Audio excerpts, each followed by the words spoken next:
Welcome back to Last Stop Sports Talk. Today is Sunday, April 27th, 2025, and here on this episode 82, we are going to be talking about our 2025 NFL Draft grades. I'm with Keegan Kropp, Carson Kropp, I'm Cody Kropp. So we're going to be talking about the AFC teams this week. So without further ado, let's dive right into it, starting with the Baltimore Ravens. Baltimore Ravens, first round pick, safety Malachi Starks, second round, edge Mike Green, third round, offensive tackle Emory Jones Jr., fourth round, linebacker Teddy Buchanan, fifth round, offensive tackle Carson Vinson, sixth round, cornerback Bilal Cohn, sixth round, kicker Tyler Loop, sixth round, wide receiver LaJohntay Wester, sixth round, defensive tackle Aeneas Peebles, sixth round, cornerback Robert Longerbeam. They had all the sixth round picks. I swear. And then seventh round, they took guard Garrett Dellinger. The 5 6-round picks? 1, 2, 3, 4, 5. Fantastic. Yeah. So Malachi Starks, who did we go with in our mock draft for them? Because safety's definitely one of their weak spots, and this is just kind of solidifying their defense. It's already great. I love this draft pick for them. They replaced whoever the hell that is. And they could have drafted 2 safeties if they really wanted, depending on how they're going to use Kyle Hamilton, but I love that pick to start out with. And then I'll let you guys highlight some before I keep going. I mean, anytime you add to the defense, especially one like this, and you take a guy like Mike Green in the second, I think that's just it's hard to miss on. And then it seems like, I mean, the Ravens are one of those teams that are kind of just adding depth. They didn't really have any glaring bad spots except for that safety position, it seems like. Now, of course, we could talk receiver or whatever, but I like that they took the safety. Took Malachi Starks more, in my opinion. I love the Mike Green pick, too. He was falling. Seemingly, it seemed like because of off-field issues that we had talked about whenever we went over Mike Green. And it seems like nobody else was talking about besides us. And we kind of went at it like a joking matter. But like now it seems like, oh, did that actually matter to teams? And it kind of looks like it did. But he's just a good football player, though.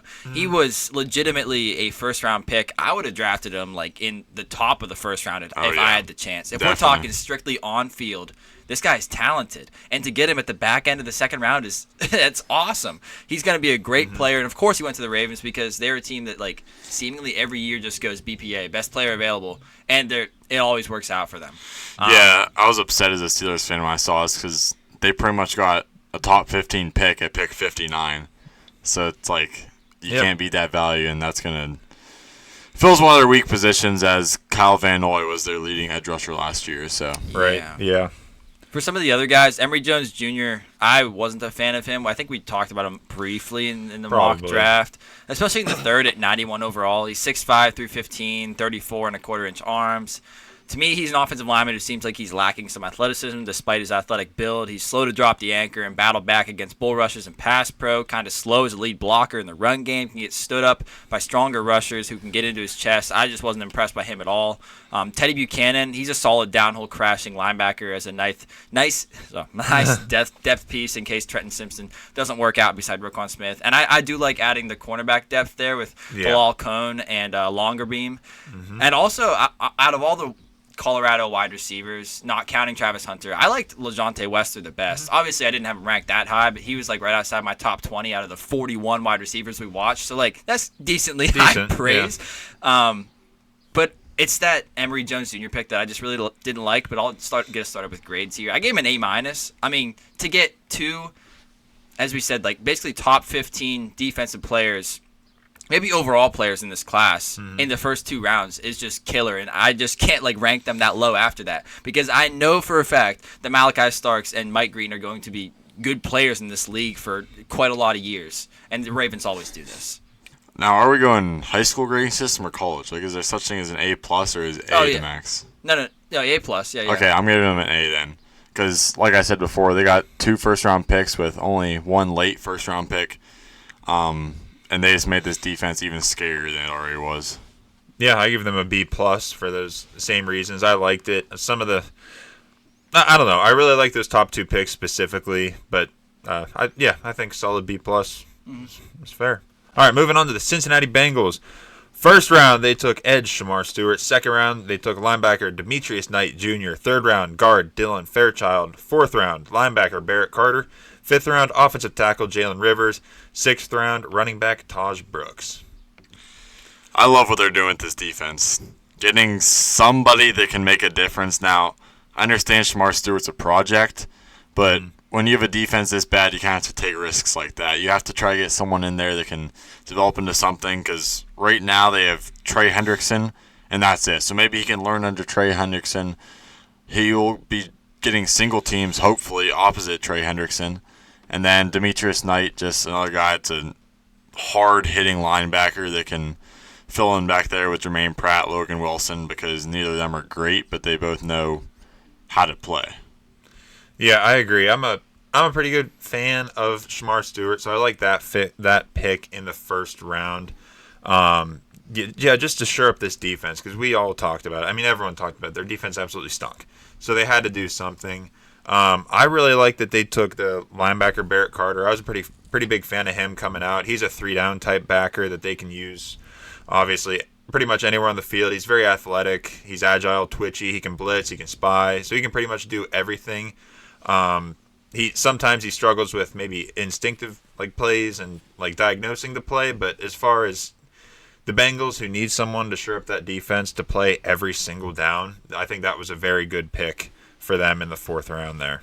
I was a little lower on this draft class. I think Shamar Stewart could turn into a great pass rusher. He's got all the tools. We've already talked about it. But right now, he's just an aggressive run stopper. And if Trey Hendrickson, he wants out right now, and if he forces his way out, there's no pass rush. Yeah. There's no pass rush right now. Yeah. I agree with you guys. Demetrius Knight Jr. I like a lot, and Dylan Fairchild. I feel like is going to be a good offensive lineman to add to this Bengals team, and I do like the upside of Jalen Rivers there as well for a team that seemingly always needs offensive linemen, and they seemingly always fail. Yep. Seemingly. But to me, why I was lower on this mostly is because it feels like they should have attacked safety and cornerback more. They didn't do anything here. Oh, yeah. Their safeties last year, Geno Stone and Jordan Battle, were terrible. They were awful. Yeah. The cornerback struggled all year with Cam Taylor-Britt. Dax Hill got hurt. DJ Turner is just a fast guy.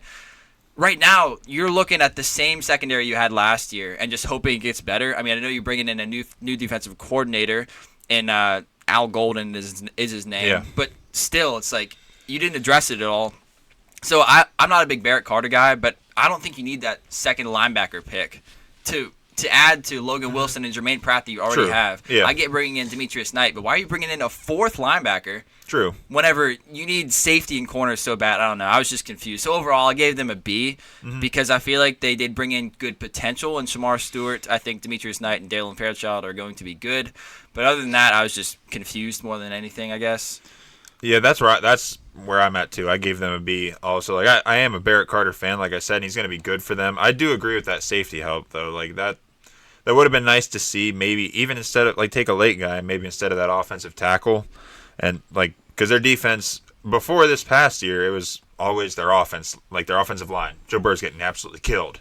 What's that saying? It's like the best defense is just better offense. That's what they're trying to think. Yeah. So I don't know. I think they just get a B, carried by Demetrius Knight, Dylan Fairchild, and to me I like Barrett Carter that late. I'm only giving them a C+ because both in our free agency episode and our mock draft episode, I tried to address safety for them in both, and they addressed safety for themselves in neither. And they still didn't hear it. They couldn't even spend a 6th-round pick on a safety. I just don't understand the reasoning there. And then I guess I said I like what they're doing with their defense, like what they're trying to do with their defense, because hindsight's 20/20, but in comparison to what the Ravens did, you could have gone in the 1st round, you could have got Jihad Campbell, and then in the 2nd round, you could have got Mike Green there, which I would like that combination a lot better. So, right idea, but I don't love the execution. I love the safeties in this draft class, too. They're deep. Yeah. So, if you would have, I don't know, let's see, if you would have taken... Take my guy, Andrew Makuba. You should have taken Makuba. Or even in the 4th round, say you weren't going to draft Barrett Carter, or even 5th round, say you weren't going to draft that guy. Let's see who was available here in the 4th round. Xavier Watts fell. Xavier Watts, he fell to the 3rd. Yeah. But let's see, where they drafted... Penn State got dropped to. He was pretty late as well. Jalen Reed, yeah. No, Kevin Winston. Kevin Winston, yeah, he was 3rd round as well. Okay. So 17th pick in the 4th round, they took Barrett Carter. Yeah. After that, Lathan Ransom went. He could have been nice. Malachi Moore, I'm kind of or lower on. Yeah. Jonas Sanker? When was Jonas Sanker. He was early. Yeah, was he he? was third rounder. He was a day 2 pick. But either way, this was a deep safety class, and you could have brought in anybody, and it would have made the room look at least a little bit better. Yeah, we talked about how we think there's like 9 NFL starters in this safety class, and they take none of them. No. Yeah. Don't need them. I might drop my grade to a C. Yeah, actually, I think I'm going to drop mine to a C+ from a B. Yeah, B-. I just don't understand. Yeah. More stuff we might not understand. The Cleveland Browns. Oh, boy. First round, they took defensive tackle Mason Graham. Second round, linebacker Carson Schlesinger. Second round, running back Quinshon Judkins. Third round, Harold Fannin Jr., tight end. Third round, quarterback Dylan Gabriel. Fourth round, running back Dylan Sampson. And fifth round, quarterback Shadur Sanders. Now, started off pretty good. I'm going to address the elephant in the room here. I hate what they did here. I mean, some Browns fans are like, oh, yeah, like I see what we got out of it, so I'm happy now. But I don't think he got like hardly anything out of it. They pretty much gave up. It was pretty much they traded Travis Hunter for Mason Graham and a first-round pick next year. More or less, like once you do some cancellation and everything. Yeah, you're like hoping that the Jags are bad. Yeah. So that you got a better pick Yeah, next but year. I think Travis Hunter, so you pretty much traded a first for Travis Hunter. More or less. Which I think Travis Hunter is, it's so cheap. Yeah. For a prospect like that can play both sides of the ball, and then none of us even loved Mason Graham. So it's like... Right, yeah. And Mason Graham's not someone that's going to get fans that come into the stadium. True. He's not someone that's going to turn around an organization like Travis Hunter can. At least for ticket sales. Which is what the Browns need. Yeah, the Browns need a turnaround. Yeah. And Mason Graham's not going to do that. Dude, the Jags are probably like, hey, let's just call the Browns up. Yeah. Hey, Now, what's up? We'll give you a first-round pick. This year? Yeah, okay. Well, we need a little more. All right, next year's first-round pick. All right, deal. Fine. Yeah, send it. Jags are running to that. Yeah. Now on the bright side for the Browns, I do absolutely love how they drafted Harold Fannin because that's a guy that's a playmaker, and you can just get the ball in his hands, and he should be scheme-proof for the most part as long as you can find some way to get the ball into his hands. So that's some way to get this offense going. But kind of how both their tight ends are now. Yeah. Some of their best weapons. Yeah, they definitely. Their two best weapons are tight ends. Yeah. But, I just hate what they did with their top of the first pick there. Yeah, I do agree with that. I don't know. They are confusing. To take Quinshon Judkins, I think that's solid. He's obviously a solid running back. We talked about him. Yeah, you're a Judkins guy more than Carson and me. Yeah, I still like Travion better, but I don't know. It's tough. I almost would have rather they take someone that's more like more than just a hard hitter. Yeah, like an all-around back. Yeah, I think they could have used that, but they could use a lot. I know they took Dylan Sampson later too to just add to that room, but yeah, I don't know. They're just obviously confusing the whole quarterback deal. We don't even need to get into that deep because they got 5 quarterbacks there. So I don't know. Let's go. Kind of hope that Shadur Sanders doesn't make the roster. It's going to be so loud. It would be so loud. Yeah. I was torn coming up with a grade for this team. I know. I split it into good and bad. I made like almost a little Venn diagram? No, well, not quite, because there's not really any both. It's just kind of pros and cons. But we'll start out with the cons, because there's quite a few of them. Yeah. And, well, first of all, I'm not a big fan of Judkins. He's my running back 15. And for whatever reason, whenever I watch Dylan Sampson, I did not like him. I don't see the hype. What I see Dylan Sampson as is like an unathletic. I comp him to Devin Singletary. I think his upside is very limited. And he just like looks unathletic. I can't see him being a successful running back. He was my running back 27. I know that is way disrespectful. That is like that's down too far for him. But I like single-handedly basically tore him out of our top 10 because I did not like Dylan Sampson at all out of Tennessee. So that's why we didn't talk about him at all yet. Yeah. But not a fan of really either of their running backs. I get why they brought in Judkins. He is like... He could be a 3 down. Yes, he wants to be... They want to bring in their next Nick Chubb. He's not Nick Chubb. No. I'll tell you that right now. But like he's, I guess, one of the closest things you can get to him in this class. Yeah. So that's True. fine, I guess. Yep. But another thing, they brought in 0 wide receiver help. Yeah, So- that was right now you're starting Jerry Jeudy, who I still view as just a guy. Yeah, he had a few good games last year because he was the only guy you had. Cedric Tillman had a few good games last year. I'm a Jamari Thrash guy, but either way, I don't really know how I feel about him starting on an NFL roster. So, yeah, brought in 0 wide receiver help. You brought in no O-line help to an offensive line that is so old right now and only getting older. Yeah. You brought in no edge help to help Myles Garrett. So right now, you brought in Tryon Shoyinka in free agency earlier. But like either way, you don't really picture him as a starting caliber player right now. True. And then finally, no secondary help at all. They're fine. What are we doing here? But then let's go to the pros here. The good. I think that Mason Graham is going to be a big help to be with Myles Garrett in pass rush. That's one thing that I do like from Mason Graham. He's still all of our defensive tackle one. Oh, yeah, for sure. Because he is a disruptive pass rusher, I believe. I'm a little bit more concerned for run stopping in the NFL because guys are bigger, stronger, and could shove them around, I believe. Schwesinger in the second round, We like him, yeah. that's high for me. It's high, but I mean, like we like him. I see the vision. Schwesinger plus JOK, that's a speedy linebacker duo, man. Those guys are going to be flying around. Yep. Fannin Jr. is a great yak weapon if they want to use more 2 tight end sets with Njoku, which I feel like they have to. Yeah. I don't want to put out those 3 wide receivers. Drafting 2 tight ends, 0 line, or drafting a tight end, 0 line, 2 running backs tells me 2 tight end sets. Yeah. Oh, yeah. Screams 100%. Yeah. We don't want any wide receivers on the field. Sounds really bad Or when you say it O-lineman. like that. Or O-lineman.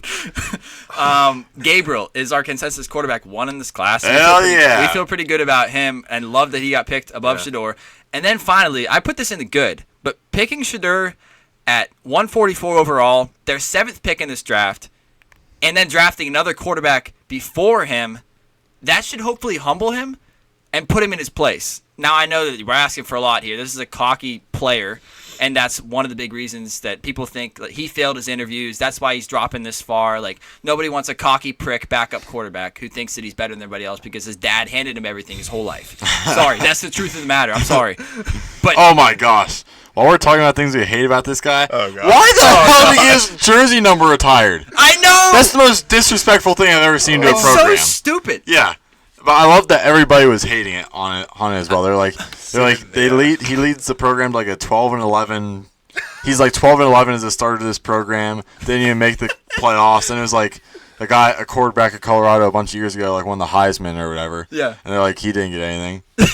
See, Now I understand Travis Hunter because he's generational. He's like a 2-way player that won the Heisman and blah blah blah. But Shedeur Sanders? I know. What the hell did he do? Nothing. Nothing. No, yeah. He carries the Sanders name. I know. It's stupid. I'm just hoping that this cuts down on his cockiness, shows him that he has to battle for his playing time in the NFL. His dad just can't give him everything at the NFL level. So if there were any team that were going to draft Shedeur Sanders, I would love it to be this team, honestly. Because Cleveland it's honestly a sucky place. It's a terrible The place. mistake by the lake. The mistake by the you go to the mistake by the lake, a team that picked you 7th with their last pick in the draft. They drafted a quarterback above you, who everybody was saying, besides us, everybody was saying like, oh, Dylan Gabriel is probably gonna be like a 5th or 6th rounder. Yeah. They drafted that guy above you. So honestly, I love this. I gave this draft an A-. Holy shit! Yeah, What? I love this, man. I love the vision that they have here. I think it's gonna put the team at least back up toward 500, which for the Browns is a pretty solid standard from what they've been at the past few years. That's true. They have a low bar. They have a low bar, and I think this draft class makes them better. Yes, they missed on a ton of stuff. They just straight up ignored a ton of their needs. I get it. Yep. But they also have needs everywhere, so it's like they could draft anything. It's like that's addressing a need. Yeah, exactly. So I mean, for all the reasons I just said, I kind of liked it. Holy cow! I give him a D+. That being said. Yeah. I think whenever you're trying to rebuild a team, let's focus on the lines. You've got basically 0 wide receivers. Let's get a wide receiver in there. Quarterbacks, I'm okay with taking Dylan Gabriel in the 3rd. That's okay with me. I like that. I don't know. Sure, take him, I guess, that late. I like Mason Graham. I like that pick. He's nothing crazy, but he's a seemingly can't miss prospect. He'll provide to that team. Yes. I don't know. I just would have liked to see more in the line room and the wide receivers, and yeah, so D+. Yeah, I'm going C-. Because, like I said, I just hate what they did to their second overall pick. And Carson Schlesinger, he was taking 2 picks after Jihad Campbell. Yeah. I think there's a big difference there. Yeah. And then Quinn Shawn, that was the third running back off the board. I feel like he could have done a lot better or waited on that. True. And I was going to say something else. Oh, yeah. Listening to the announcers talk about Shedeur Sanders was funny because it was like, once you got past the second round, it was like, okay, teams now no longer view him as a starter, and then teams don't want a backup quarterback that's going to be that loud because it's just like everybody's going to be calling from the start, and like his dad's going to be calling from the start, so it's just going to create locker room problems. And then once it got to like the fourth round and he still wasn't drafted, they were talking like, is it too late for him to go back to college at this point? Oh my gosh! And they're like, is he legally allowed to like go back to college? And that's when it started coming up about how like he probably regrets not hiring an agent. Teams were saying he sandbagged his interviews. He was just like, yeah, like whatever. I'm gonna like uninterested. Yeah. Yeah, like you should value me, not vice versa. Yeah, like so, I'm not gonna make it here. Yeah. Like yeah, you are. Yeah. So yeah, C. So Okay, moving on to the Pittsburgh Steelers. First round, they took defensive tackle Derek Harmon. Third round, they took running back Caleb Johnson. Fourth round, edge Jack Sawyer. Fifth round, defensive tackle Yaya Black. Sixth round, quarterback Will Howard. Seventh round, linebacker Carson Bruner. And seventh round, cornerback Dante Kent. I like how you threw that Pittsburghese accent in, and whenever you said Will Howard. Will Howard. yeah. Nice. H-A-H-R-D. Yeah. Howard. First thing that I absolutely love that they did, first round they didn't take a quarterback, and they waited until the sixth round to take my guy for both you guys. And My Will number Howard. one quarterback. Yeah, who I think can be pretty good for this team and probably be a starter maybe even as soon as this year.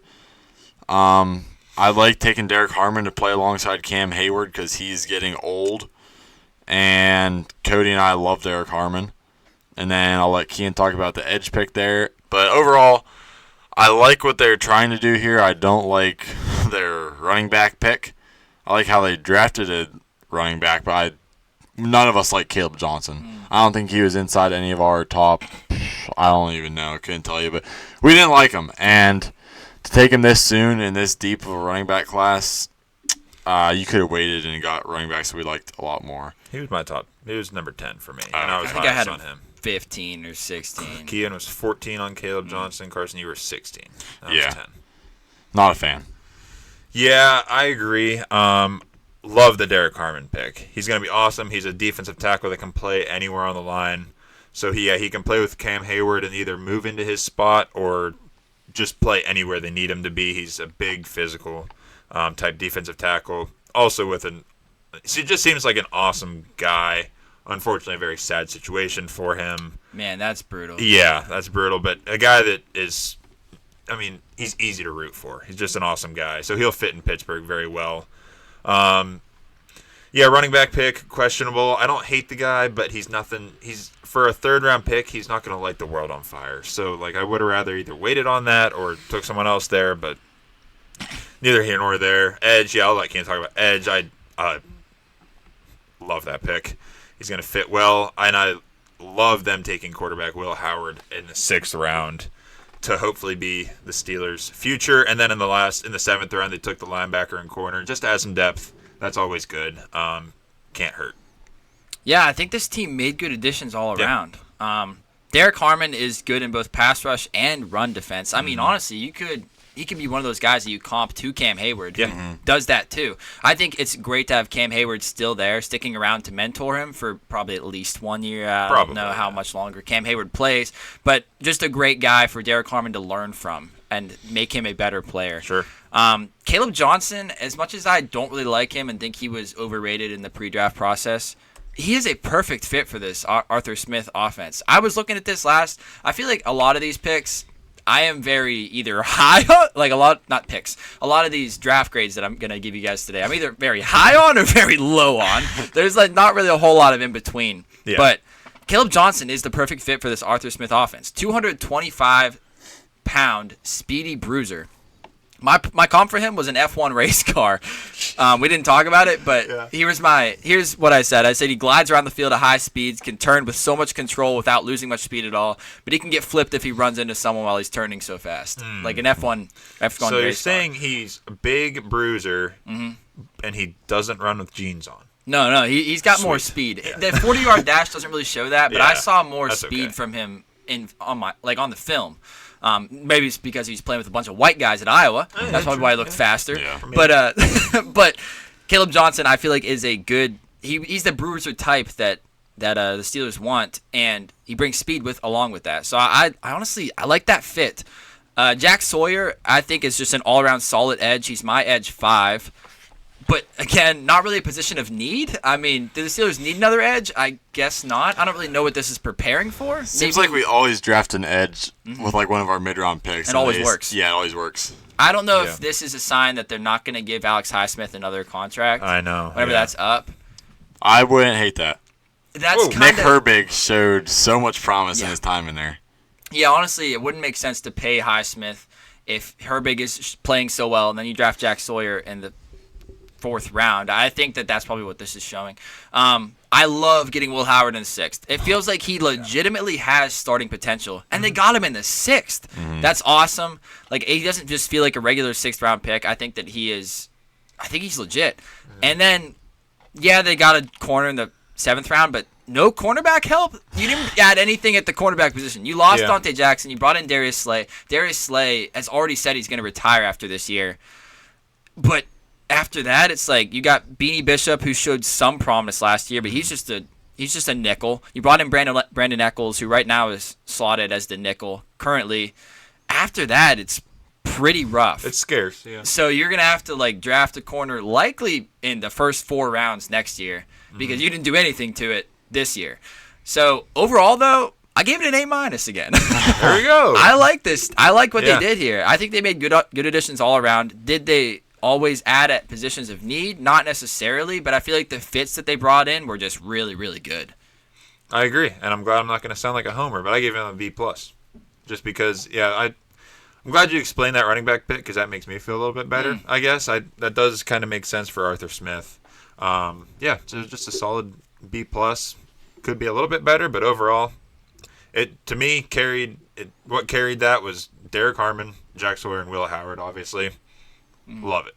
Yeah. Here we go. I'm going B+ as well because I also like the Derek Harmon pick. Jack Sawyer I wasn't in love with, but I'm trusting the Steelers because they have a great track record with edges, and then I was also in love with the Will Howard pick to get him in the 6th. It's crazy. Also, it should be noted that they signed UDFA Cameron McCutcheon to pair well along with Andrew McCutcheon. I think that'll be I think that'll be good for Pittsburgh. We got cuts on our team. I don't like what the Steelers do whenever they draft people that they think are brothers. Last year they drafted a corner last year with the last name Watts. It's like it's not Watt. It's like obviously he's clearly not the brother of those guys. That's funny, but it's like, why are you doing this? We got Kutch on our team. All right, moving into the AFC East, the Buffalo Bills. First round, they took corner Maxwell Hairston. Second round, defensive tackle TJ Sanders. Third round, edge Landon Jackson. Fourth round, defensive tackle Deion Walker. Fifth round, cornerback Jordan Hancock. Fifth round, tight end Jackson Hawes. Sixth round, cornerback Dorian Strong. Sixth round, offensive tackle Chase Lunt. And seventh round, wide receiver Caden Prather. No wide receiver help. Yeah, true. Which I found to be very an interesting decision of them. It was also interesting for all I can talk about the corner, I guess. I don't really love any of their picks here. I like Maxwell Hairston, but I think that first rounder's rich. Yeah, for what he is, I think he's a great athlete, but my problem is he plays with more reaction than he does instincts, which I think is going to be a problem in the NFL because he's going against slightly better athletes, so it's going to be harder for him to react and still keep up. I don't really love any of the other picks. Dorian Strong, I don't mind that. I liked him a decent amount, but TJ Sanders I'm not in love with. Landon Jackson I wasn't in love with. Deion Walker I also wasn't in love with. So it's just a bunch of guys filling positions that getting depth pieces that I don't think are going to be true difference makers.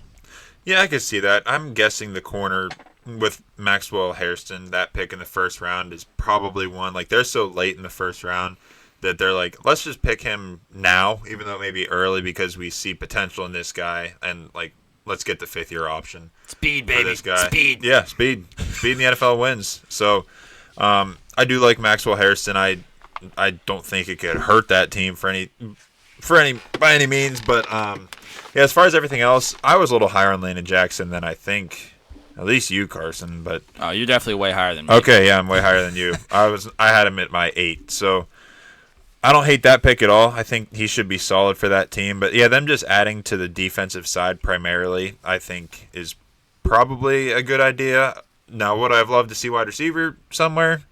Yes, but when you're a team that is fighting for Super Bowls every single year, adding to the defensive side never really seems to hurt, because we always see teams that win have great defense.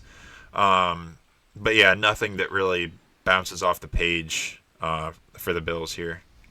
Did they attack positions of need? Mostly, yes. I mean, outside of wide receiver, could have added another safety too. But for the most part, they went around and attacked where they needed to attack. But I am low on most of these players. TJ Sanders, he's outside my top 10 defensive tackles, because I would go back in. I'm right now in our rankings, he is like my 9, I think. But I watched more D tackles, and I'd push him lower and lower.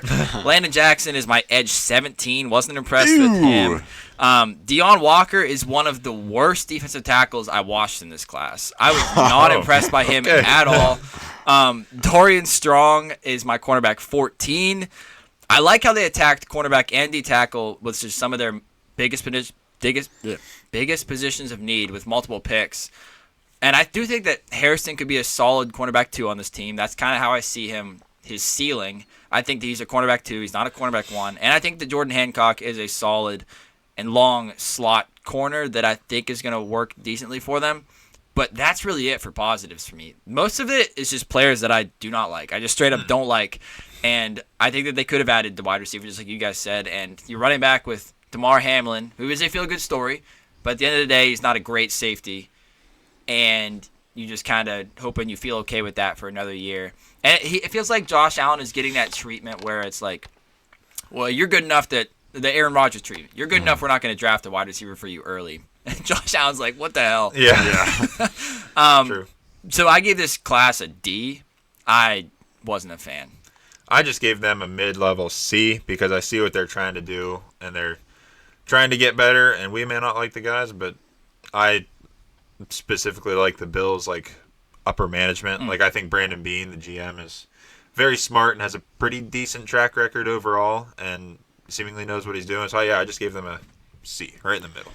I'm going D plus, because I do kind of like Maxwell Hairston. I think he's a capable tackler and he plays above his weight. But I mean, he is going to be the cornerback 2 on this team, which I think is going to be good. But it's another team that I really would have liked them to address safety and receiver as well, and they really didn't do either of that. So D plus. Okay, moving on to the Miami Dolphins. First round, they took defensive tackle Kenneth Grant. Second round, guard Jonah Savaiinaea. Fifth round, defensive tackle Jordan Phillips. Fifth round, cornerback Jason Marshall Jr. Fifth round, safety Dante Trader Jr. Sixth round, running back Ollie Gordon II. And seventh round, quarterback Quinn Ewers. And seventh round, defensive tackle Zeke Biggers. They got that drain clogger. Oh, boy, do they. And this defensive line is starting to look pretty good now.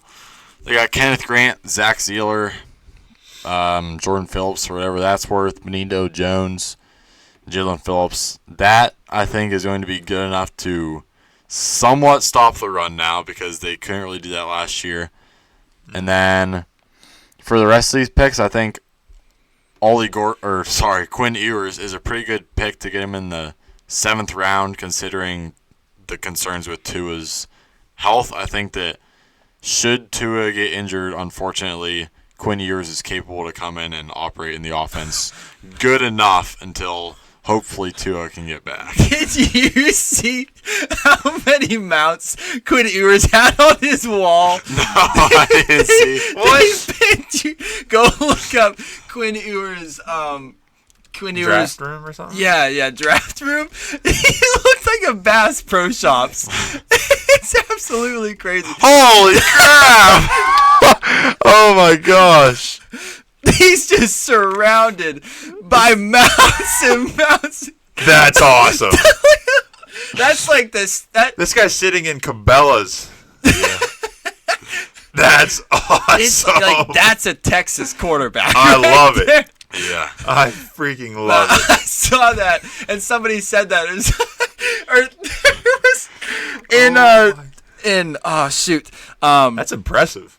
in Ace Ventura, When Nature Calls. Yeah. Yep. Ace walks into this hunter's house, and he's like, "It's a beautiful room of death you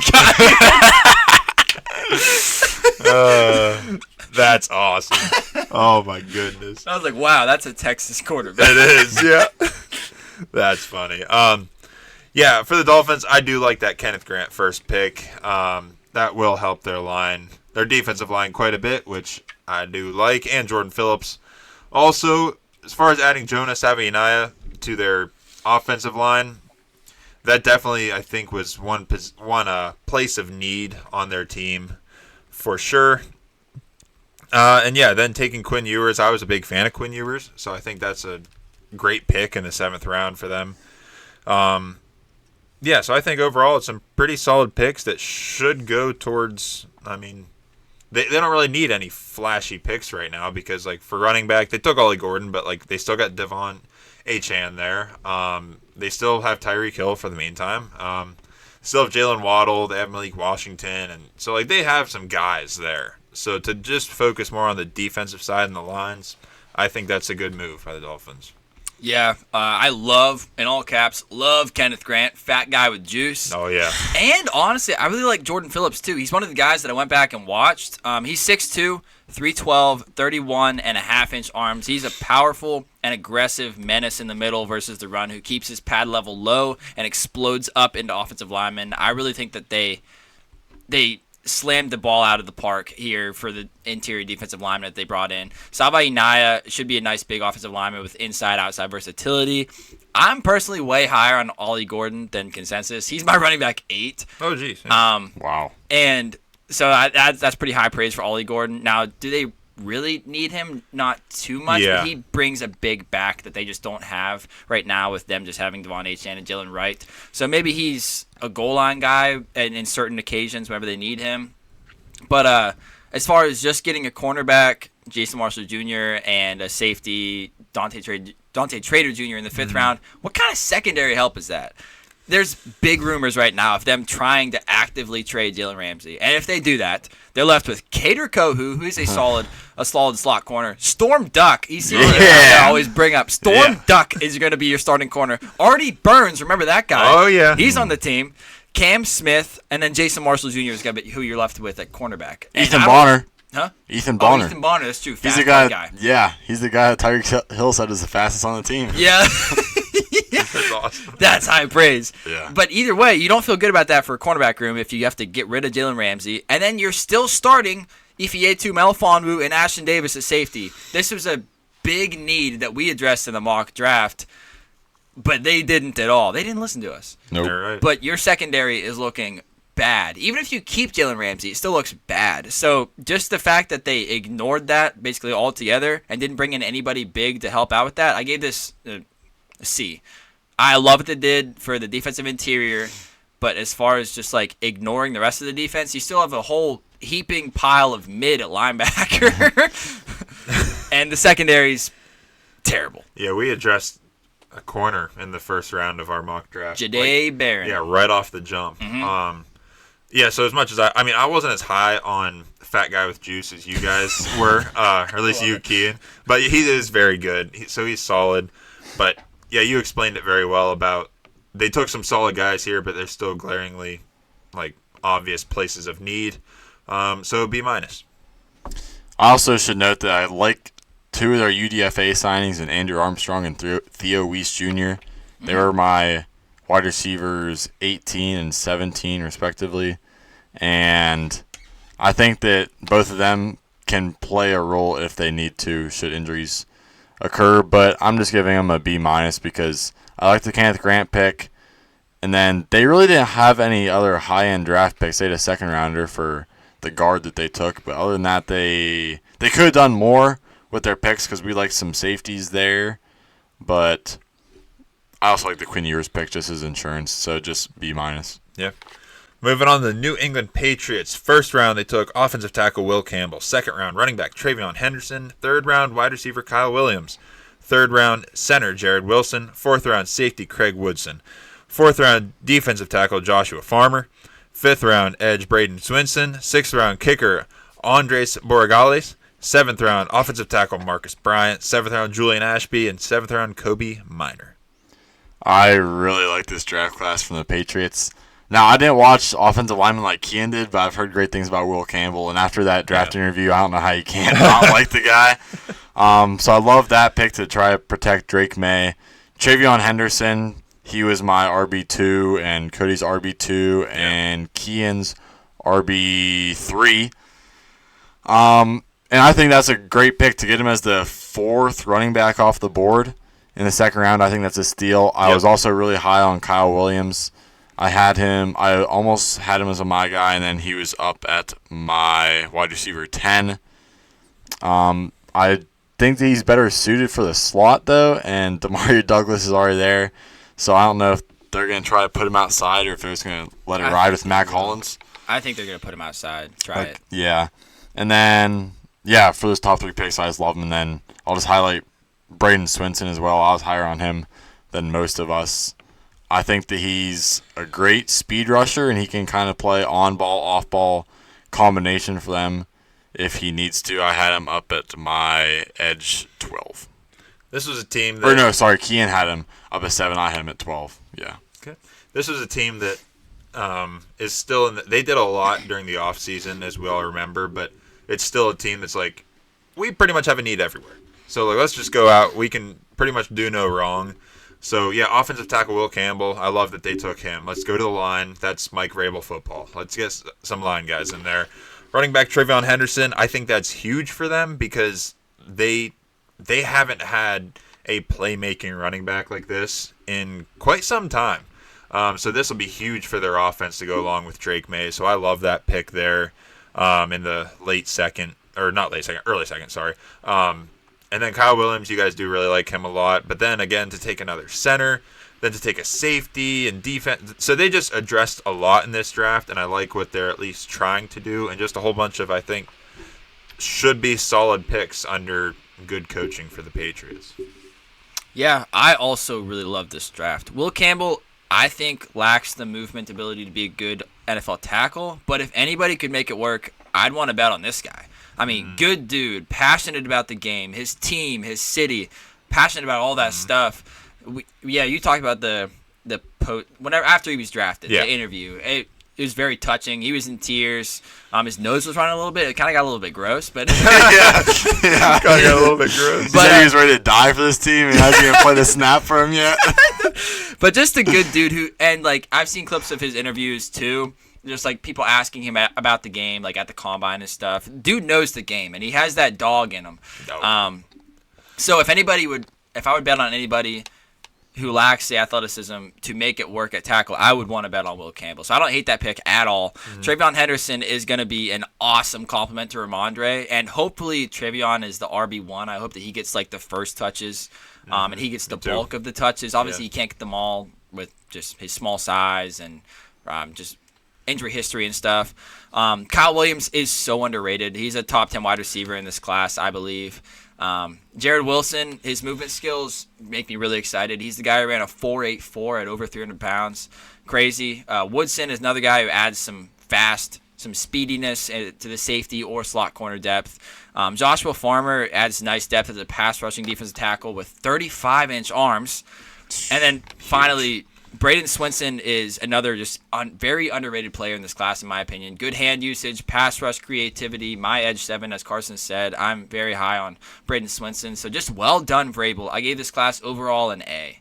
I love this class, and I think they're moving in the right direction. I gave this class a B just for all those solid picks. And, I think this was a lot of, adding and in places of need, and they're just all solid guys that should work out well, and I trust Vrabel for sure. Now, I'm right on the edge of A and A+, but I think I'm going to save my A+ for later.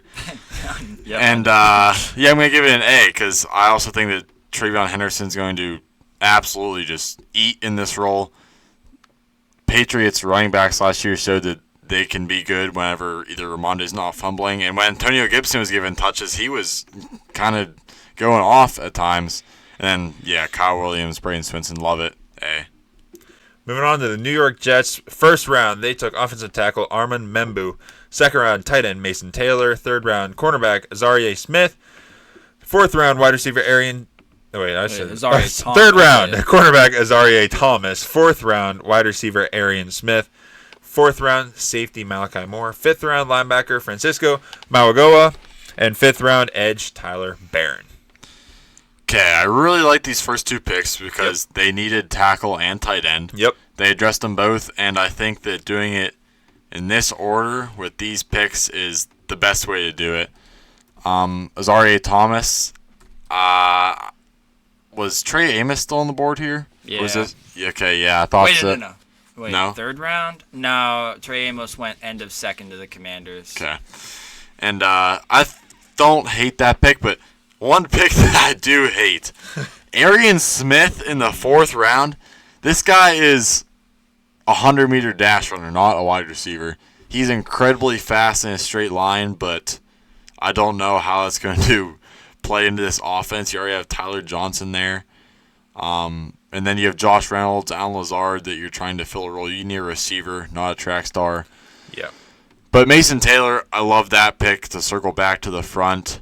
He's a great all-around tight end item comp to Zach Ertz, and I think he can play a similar reliability role as Zach Ertz just played for Jane Daniels to Justin Fields, if you can follow that. And then Kean really loved Armand Membu, so I'll trust him on that as well. Yeah, I agree. I think that the Jets, again, kind of like the Patriots, they're a team that just needed a bunch. So you had to take Armand Membu in the first and then Mason Taylor. I didn't have Mason Taylor super high, but I am a fan of him going to a place like the Jets. I think he should be good. I also agree with the wide receiver pick. I don't really know what they're – I know what they're doing. They're trying to get a wide receiver, but I don't really agree with taking one right there and taking him. But we'll see. He's not – I would like to see them take a different type of wide receiver. But then in the back end to add some more defensive help, it's always – like I say, it's always good to just add some extra depth for a team that really didn't have many draft picks this year, but tried their best, I guess you could say. I do like the top two picks, obviously the most. It's carried by those two guys. Yeah, the only pick that I really love in this class is Armand Membu. I think he's the best offensive tackle in this class. He's got crazy movement skills, and I honestly can't see how he's going to fail. Watch me eat my words. Yeah. Because he's It's on the the Jets. It's the Jets, but he is great. Mason Taylor, who we actually mocked to them at number 42. He's fine. I think he's a good all-around player. I don't know how high his ceiling is. He's nothing crazy athletically. He hasn't had the craziest production. He's fine. He's gonna be good. Azarie Thomas is another strong press man corner to line up across from Sauce. I do like that. Get him a running mate, somebody who is strong and long, just like Sauce. Well, not just like Sauce. They don't make him like Sauce. You're right. Arian Smith. Dude should have been undrafted. Yeah. They took him in the fourth. Yeah. We watched and scouted 41 wide receivers. He's my wide receiver 36. Top of the fourth, too. Top of the Yeah, fourth. top of the Carson, fourth. where do you have him ranked? I had him down at 33. That's high praise. Yeah. That's it high is. praise for this guy. Yeah. For a team that really needs wide receiver help. This is a team that, like, at best, you can say it's a heaping pile of mid at wide receiver outside of Garrett Wilson. So, obviously, Garrett Wilson is the top dog. He's great. Yep. Josh Reynolds. Alan Lazard. Tyler Johnson. Malachi Corley I have hopes for, but he still doesn't really know how to play wide receiver. True. Xavier Gibson is solid at – it's the best thing you can say for special teams, exactly. Yeah. And then Arian Smith, a guy who had 10 drops last year. On 72 targets, he had 10 drops. That's bad. That's 17.2% of the time he's dropping the ball. The Packers should have drafted him. You're right. You would have fit right in. Yeah. And then finally, I'm not a fan of Malachi Moore. He's my safety 11 for a team that really needs safety help. Tony Adams is not cutting it. He's, again, fine. At best, he's fine. And then Andre Sisco is a guy who the Jaguars wanted rid of. Every once in a while, he makes some plays. He was probably the best Jaguars safety, but how good does that make you feel? Exactly. Yeah. So I gave this class heavily carried by Armand Membu and Azarie. I gave this a C-, just because I like get it. Now that you lost DJ Reed across from Sauce, bringing Azarie. Yep. Hopefully he can win and press man, and I love Armand Membu. Like I said, heavily carried by those guys. Yeah, I give them a C- or a C+. Definitely carried by Armand Membu, and I think I'm a little bit higher on Mason Taylor, probably, which is probably what bumps my grade a little bit more. But yeah, overall, definitely some concerns. But if you just kind of squint and only focus on the top couple, it looks okay. I'm actually gonna give them a B. Oh, because I like all their first 3 picks, and well, those are the 3 most important ones. So after that, it's like there's less value there. They could have done a lot better, but I can't complain about the first 3 because I really like those. Let's move into the AFC South, starting with the Houston Texans. In the second round, they took wide receiver Jaden Higgins. Second round, they also took offensive tackle Ariante Ursary. In the third round, they took wide receiver Jalen Knoll. Third round, they took corner Jalen Smith. Fourth round, running back Woody Marks. Sixth round, safety Jalen Reed. Sixth round, quarterback Graham Mertz. Seventh round, defensive tackle Keontae Hamilton. And seventh round, tight end Luke Lachey. They now have 3 Iowa State receivers on their team. Certainly do. Jaden Higgins, Jalen Knoll, and Xavier Hutchinson. Xavier Hutchinson, yeah. Now,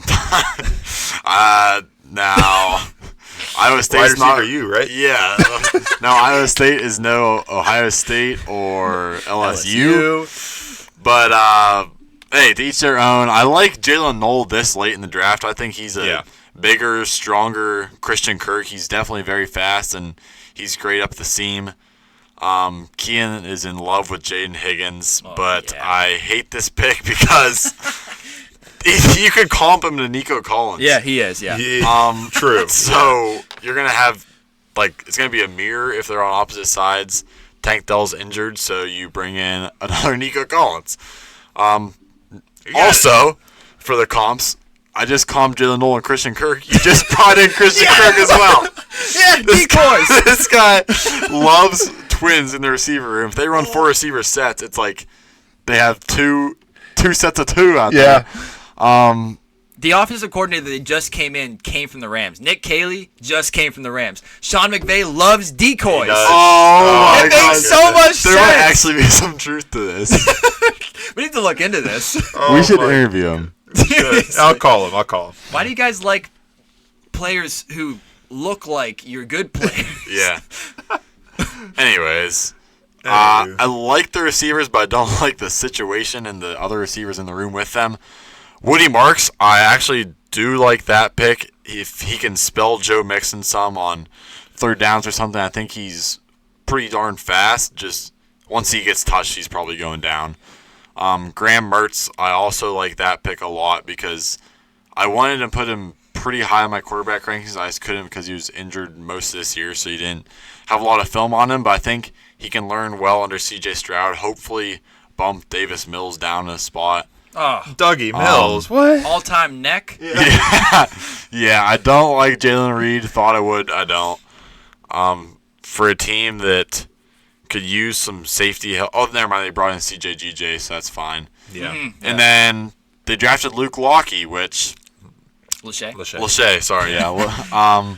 He's an Iowa tight end, so he's going to be good. Yeah, I mean, yeah, that's fine. But he also is a 7th rounder, so I can't complain too much. But a bunch of fine. You just paid Dalton Schultz, and I like Brevin Jordan, and you just drafted Cade Stover last year, so maybe he's for special teams, or I don't know, but yeah.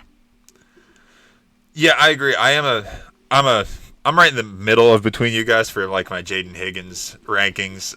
So I don't hate him at all. I like him. I don't like the situation he's going into. Like you said, Jalen Knoll, I'm okay with that late, like you said. I like that they took Ariante Ursary, just a very aggressive offensive tackle. And if we all think back, I mean, if we remember talking about C.J. Stroud getting absolutely killed and pressured most of the time, that's a great pick. I think they should have probably addressed the line more. I would have liked to see offensive tackle help more than, say, another wide receiver or even another corner or like that. I would have liked to see a lot more offensive tackle because C.J. Stroud was getting absolutely killed. I forget the pressure rate, but it was ridiculous. It was one of the highest in quite some time, and he still somehow made that team work and function, even though he was literally running for his life. It took didn't he take a record amount of sacks, or not record, but the highest amount of? No, that wasn't him. That's Caleb Williams. He was pressured 274 times. Pressured, that's what I was thinking. Yeah, that's a lot. Pressured at a higher rate than Patrick Mahomes was in the Super Bowl, and he was getting killed. So yeah. So I would like to see. That's the biggest thing for me. I think is I would have liked to see more in that specific area of the field. But other than that, yeah, just a whole bunch of. Okay, I mean, sure. 274 divided by 703. Oh, I'm doing some math. He was pressured this last Wow, that's crazy. C.J. Stroud was pressured this last season at a... Give me 38? 38.2%. Quick math, son! Nice. Which is crazy. Wow. That's almost 40% he was pressured. Every single game. Every week. My goodness. So, yes, I would have loved to see more offensive line help. And in our mock draft, their first two picks, we had them taking offensive line. Yeah. Which I thought was smart. But I guess they disagreed. I can't hate too much on the Jaden Higgins pick because I like Jaden Higgins. He is very similar to Nico Collins. But unlike the Steelers, who have 0 route runners, at least they got 2 big route runners. So I can't hate on it that much, but I agree with you guys. I like diversity in their wide receiver room. Yeah. But again, as you said, it's cool to keep those Iowa State boys together, I guess. It'll be fun in the locker room. It's going to be fun. Yeah, all three of them. It's going to be fun, yeah. They must not have faith in Tank Dell staying healthy long term. I'm going to guess that Tank Dell does not get a second contract from the Texans. Yep. It looks like they view Christian Kirk, who's in the last year of his deal, as just a rental, 1-year rental. He's probably going to be gone. So I understand the wide receiver picks. It looks kind of crowded right now, but I think in the long term, it's going to work out fine. Ariante Ursary, his hard-nosed play style, especially if they switch him to guard, I really, really like that. It's going to be perfect for downhill run game. Yeah, and their coach's defensive style. Oh, yeah. Run the ball, yeah. DeMeco Ryans. His defense. Yes. Run the ball, control the clock, yeah. Jalen Smith, he's listed as a safety. He plays mostly slot corner. That's just good. Adding more depth to an amazing secondary. This secondary is crazy now with who they have starting. Very excited to watch them. I'm not a big Woody Marks guy. I feel like he's mostly just speed without much else to offer. Carson has him all the way up at 11. I couldn't actually find him in your rankings because you put his full name, Joe Quavius. So it took me a while to find him, but he's your running back 11, my running back 19. I keep it formal. Yeah, that's nice. I don't have much hope for him to eventually take over for Joe Mixon. I feel like they're going to have to bring in somebody else whenever Joe Mixon eventually leaves. Yeah. He's getting older. Yeah. He's getting older, going to retire eventually. He's wearing down. And this is another team that really needed more O-line help than I feel like they got. And they needed interior defensive line help too, but I guess nope. Because right now they're running out their Tim Settle and Sheldon Rankins right now. They really settled on them. They really settled. That's good. Danico Autry's fine too, but overall you could have added to that position and it would have been better. But overall I gave it a C+. I feel like they brought in some good pieces, made strengths even stronger, but there were some big pieces that they could have added and did not. I also would like them to draft a linebacker project. Some guys just athletic for DeMeco Ryans to work with. Yep. Because they don't really have any difference makers at the linebacker position right now. Yeah. To'o? Yeah. They do have To'o. Yeah. For the same reason as Kian, I gave them a C+ also. I'm right there in the same thinking. Would have liked to see them add more tackle, like I said, more offensive tackle. And but overall, not that bad. I'm giving them a D+. taking 2 wide receivers with your first 3 picks when you already have Nico Collins and Christian Kirk. Now, I understand you're building for the future, but this team's in a borderline win now mode, or they're ready to win now, and you need to protect your franchise quarterback. Yep.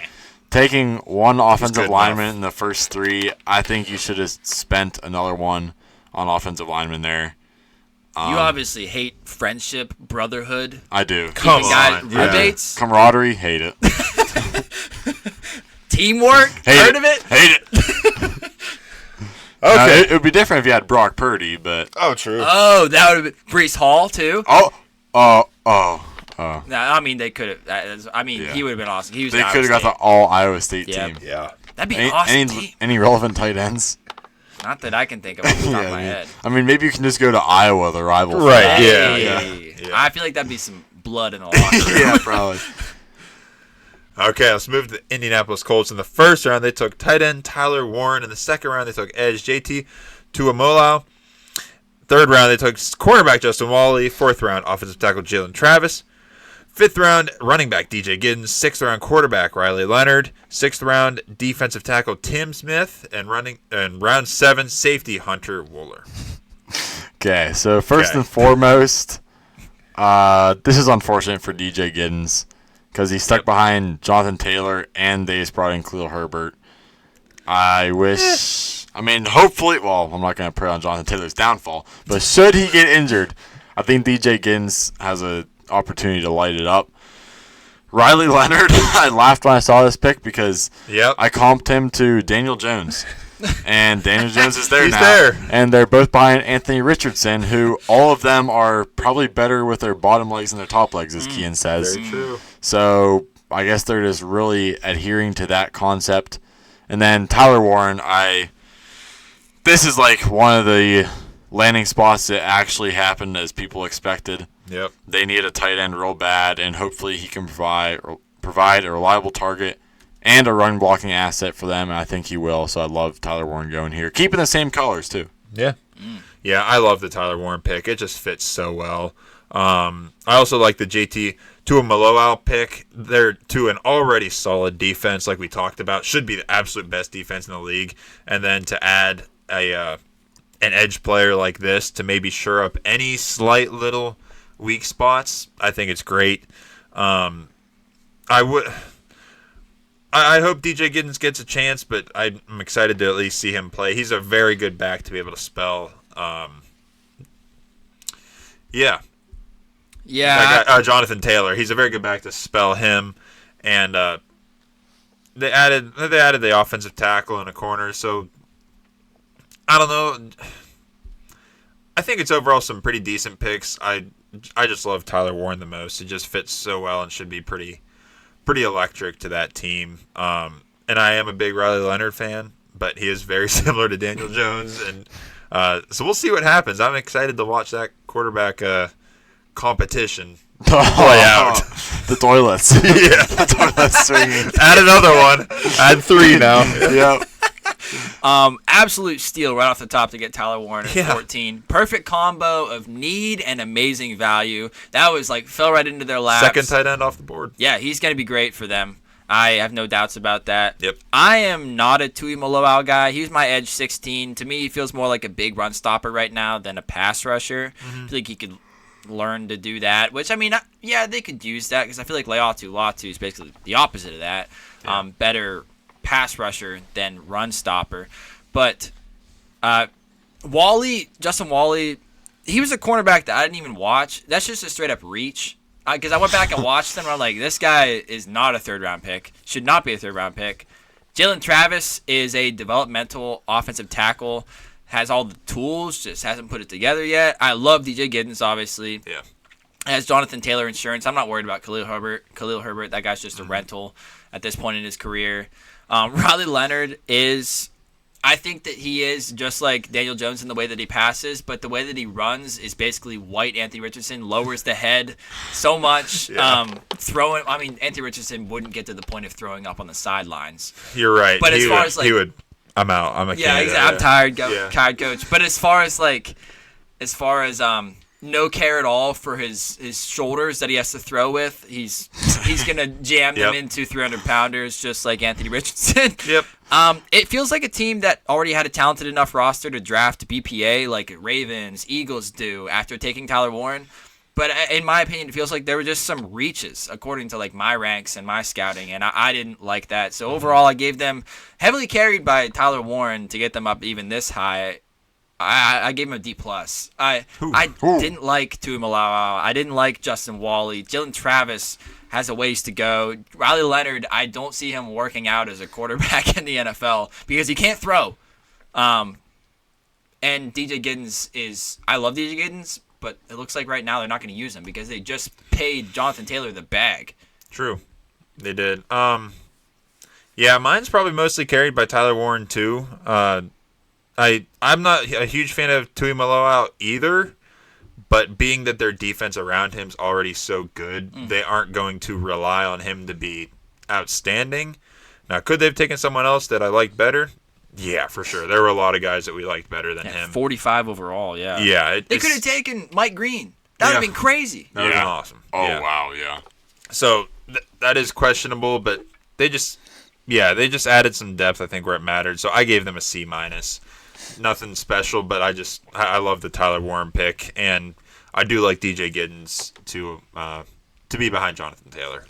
I was going to give him a nice even C, mid all around, but then Kean made me realize that Mike Green was here whenever they took Tuimoloau, so that drops me down to a C- because I didn't realize how good edges were there while they picked him. So, a little rough. All right, let's move to the Jacksonville Jaguars. In the first round, they traded up to get wide receiver and / cornerback Travis Hunter. Third round, they took cornerback Caleb Ranshaw. Third round, they took guard Wyatt Milam. Fourth round, they took running back Bashal Tootin. Fourth round, they took linebacker Jack Kaiser. Sixth round, linebacker Jalen McLeod. Sixth round, safety Raywan Lane III. Seventh round, center Jonah Monheim. And seventh round, running back LaQuint Allen. Talked about this from the Browns' perspective, but from the Jags' perspective, I think this was a great move to go up and get Travis Hunter. Yep. Not only does it fill a wide receiver position now, probably bumping De'Ami Brown out if you keep Parker Washington in the slot, but you also get a corner to play across from Tyson Campbell. Now, I think Liam Cohen said they're going to play Travis Hunter mostly on offense, which I guess if you're trying to preserve him, but I think that this defense is so bad that you need him to play on defense as well, especially if you're playing zone. Just let him be a playmaker and a ball hawk.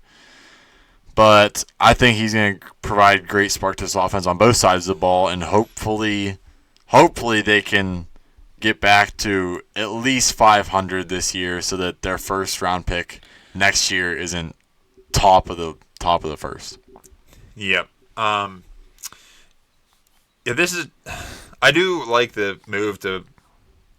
Jaguars are in kind of a slump here with a whole bunch of noise around Trevor Lawrence with him being hurt and like, is this guy really worth the money they paid him? So it's kind of been loud. So to trade up and get a generational talent like Travis Hunter, that's just going to bring fans hopefully back in. I think that's huge. That's a huge move, and they got it at seemingly a pretty good price.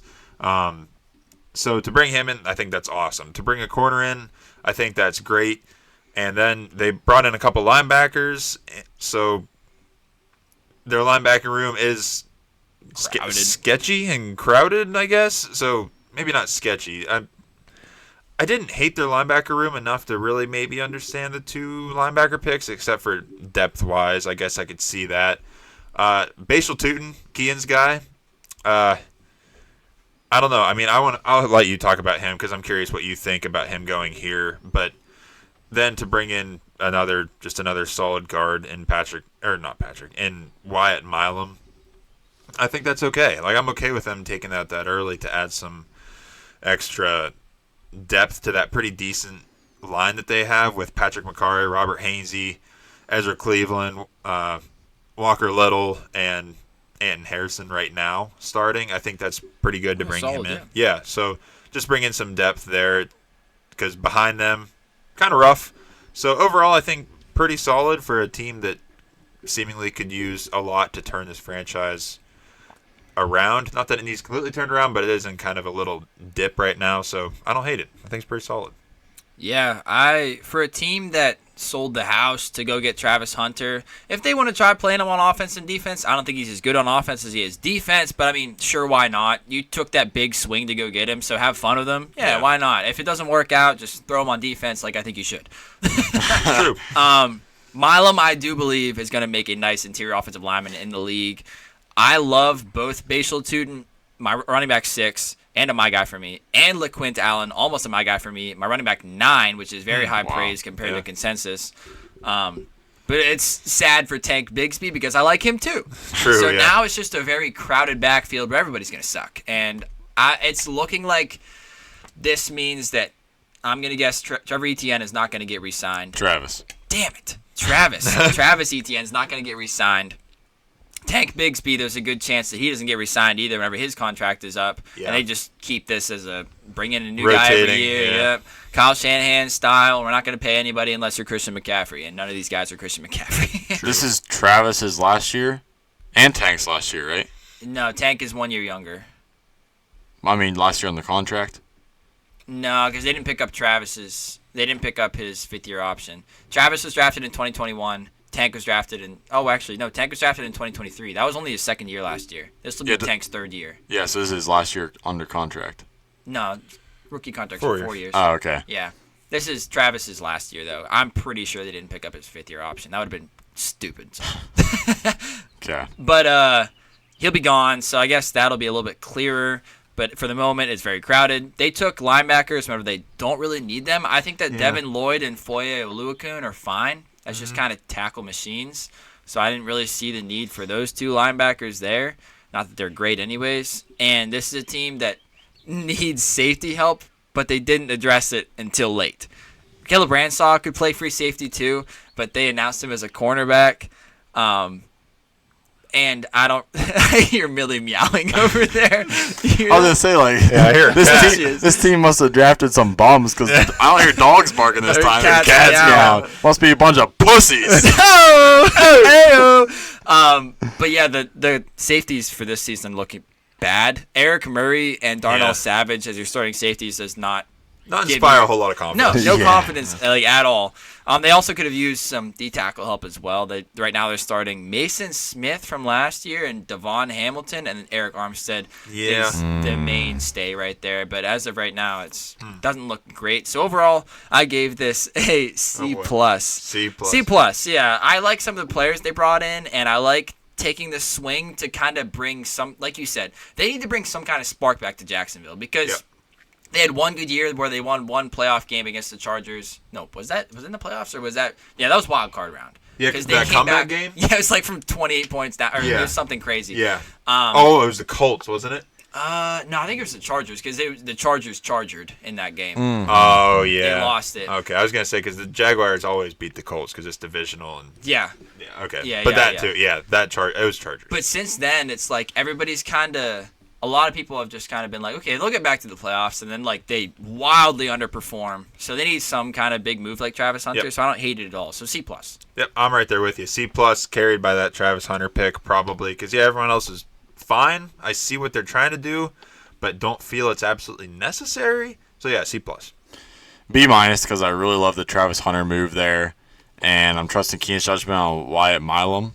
And I really like getting Travis Hunter to really round out this offense and put the ball damn near 100% in Trevor Lawrence's court. Yeah. Give him one last opportunity to show he can do something, especially now that he has Liam Cohen directing him. And if he can't get it done this year offensively, then you're going to have to start exploring your options. Yep.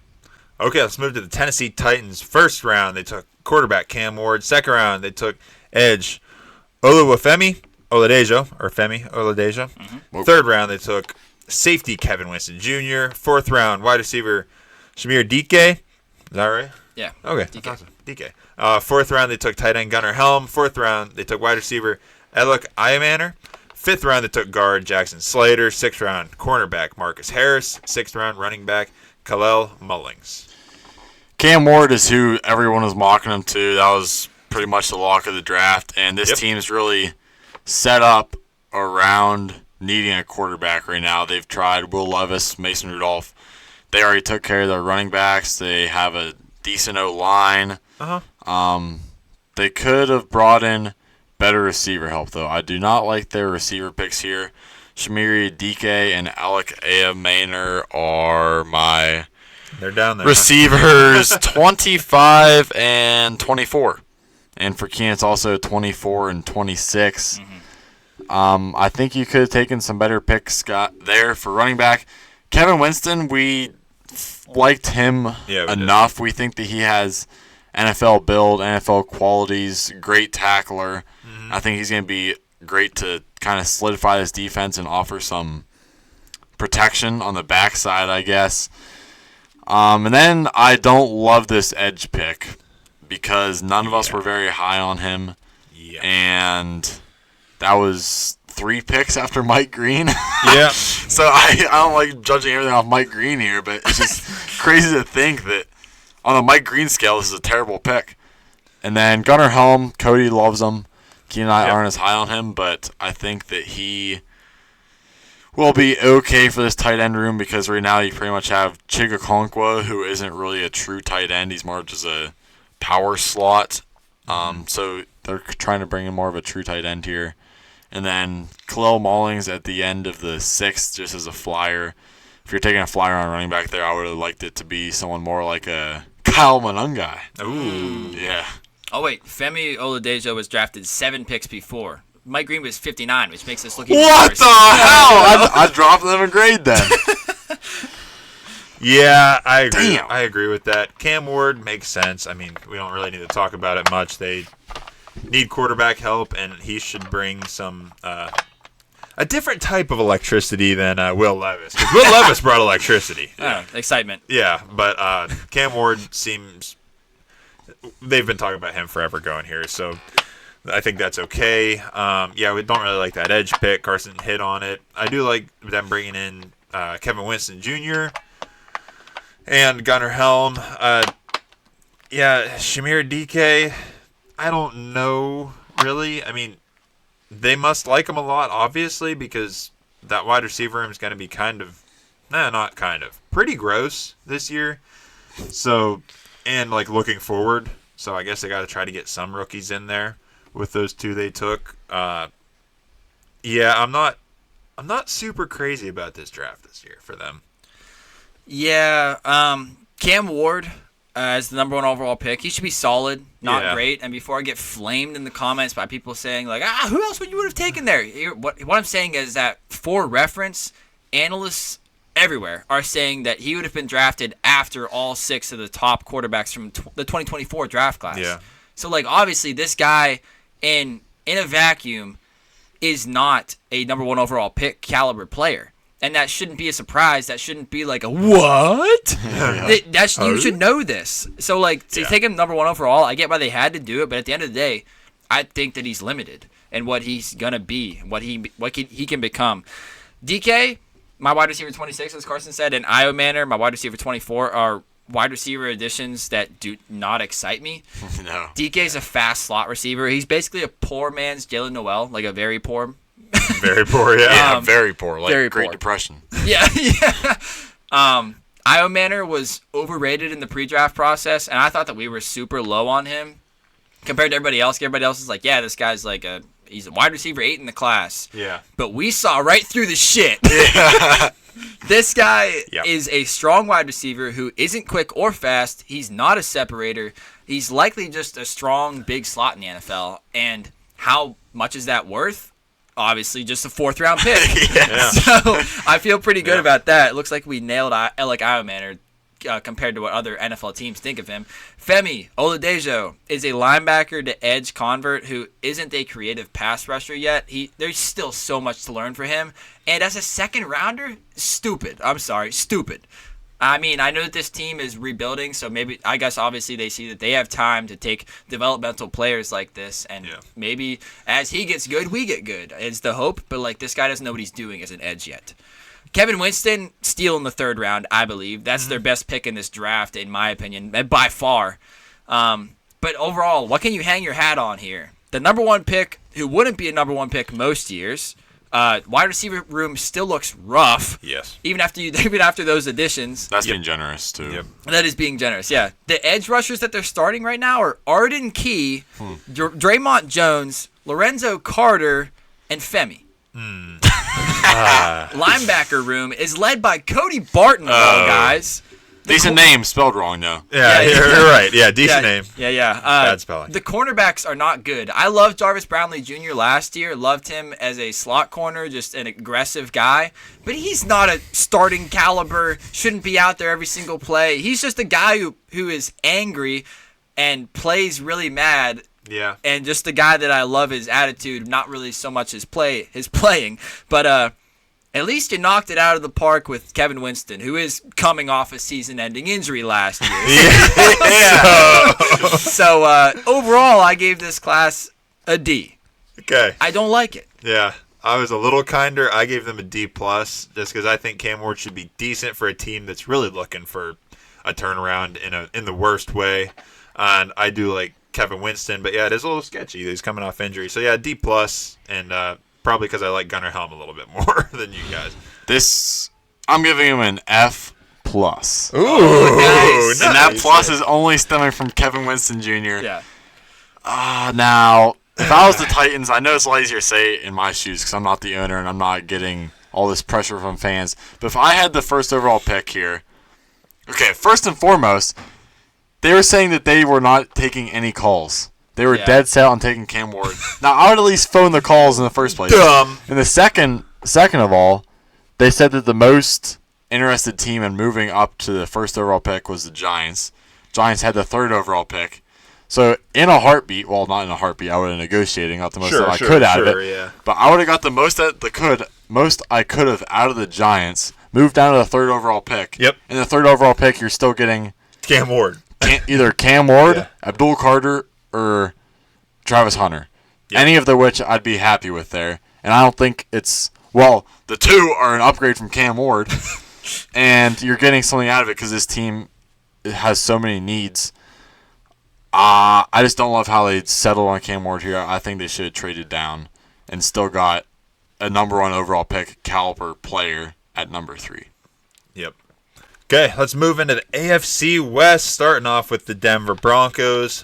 First round, they took corner Jahdae Barron. Second round, they took running back R.J. Harvey. Third round, wide receiver Pat Bryant. Third round, edge Savion Jones. Fourth round, edge Q Robinson. Sixth round, punter Jeremy Crawshaw? Crawshaw? Oh. Crawshaw. Punter. And Dang. Seventh round, they took tight end Caleb Lohner. A+, baby. Yeah, I knew. Yeah, I knew Sean this was Payton, the I'll one. tell you, I like the Broncos already because Denver. But, man, they might be not my favorite team because Steelers, but they're definitely probably my second favorite team now. Sure. Jahdae Barron, absolutely love this pick. I was saying all draft process that they need to get Riley Moss's white ass out of there. Sure enough, that's what they did. That's not just he graded poorly his coverage grade last year was in the 50s. So Yeah, and I'm not racist against whites. He's Right. just not good at playing corner. Hey, That'd be sorry. a bold move. Sorry, not good at football. Okay. Yeah. They have Hufwanga now, so that secondary is ready to go. Man. Pat Surtain, Jahdae Barron, Brandon Jones, Hufwanga. Oh, man. Brother. Now, second round pick, R.J. Harvey Jr. He was the 5th or 6th running back off the board, I believe. And that made me ecstatic because he's my running back 4, which is way higher than consensus. So I'm happy Sean Payton sees what I see now. To bring him into a running back room that I think was going to be a committee with Audric Estime, Jaleel McLaughlin, Tyler Beatty, Blake Watson, I think that they can all form together to be all right. So I'm curious to see how they use R.J. Harvey here now because, like Kian said, I don't think he's a 3-down back. He's more of like a Darren Sproles type. So I wonder if they're going to pair him up with Audric Estime, hopefully. And I freaking hope so. then they reach the hell out of Pat Bryant in the 3rd round. Oh, my God. Who I also have way higher than everyone else. So they're just reaching for guys 2 picks in a row that they must have been way higher than consensus on, as I was. I think you were drafting for this team. Yeah, well, both my guys. Dude, Sean Payton reads our minds. I know, yeah. And to bring him into a room with Cortland Sutton and Devon Vele, who he's kind of already similar to, and the bigger-bodied, slower guys, I don't really understand that, but I kind of love it. Because Pat Bryant, I hope that he can mesh with Bo Nix well, get their timing down. Savion Jones, all right, whatever. Q Robinson, even more, whatever. To take a punter in the 6th round. Oh, yeah. Crawshaw. That's not really instilling a lot of faith in your offense to not punt a lot, but hey, the first 3 picks, that's an A+ alone, so. Okay, I mean, I can't really say much more. I'm just not as high on those guys as you are. Yeah, nobody is. I do love Jahdae Barron in the 1st round. I think that's great to bring into that secondary. Yeah, everyone else, I don't know. I mean, they obviously must see something in RJ Harvey that Carson sees. Hell yeah! I don't necessarily see. Maybe. But that running back room's already weird and crowded, so I'll be curious to see how that plays out. I probably would have liked to see a different wide receiver brought in at this point, but hey, whatever. Honestly, me too, though. I wish they would have taken more of like a separating route runner. Yeah, that's rather what I'm than thinking. Pat Bryant, but I can't complain. He's my guy. True, yeah. So I think overall, probably a pretty solid draft out of there. I just really like the Jahdae Barron pick. I'm actually really sad they didn't bring in Tez. I think that just would have been a really cool story. Feel good. Just a good match with what they need, too. They need a good slot receiver. I mean, Marvin Mims can play that, but he's not a route runner. He's a sprinter. Yeah. Vertical type. Made some crazy catches at the end of the season, actually. That was his only good game ever. I'm tempted to retract my A+ because they took a punter instead of Tez Johnson when Tez Johnson was still there. But oh no, oh no, that's insane to me. That's dumb. I agree with that. I don't like drafting any kickers or punters. Yeah, I can't believe Bo Nix didn't ask hey, Tez Seriously, Johnson, he's a humble guy. He's about to go undrafted. Can't we just get my brother? Yeah. But anyways, I think Barron at number 20 was a steal. He was falling, and I know his play style is a little bit unorthodox. We've talked about it, but he's a fighter out there who plays with aggression, and that's good for a corner.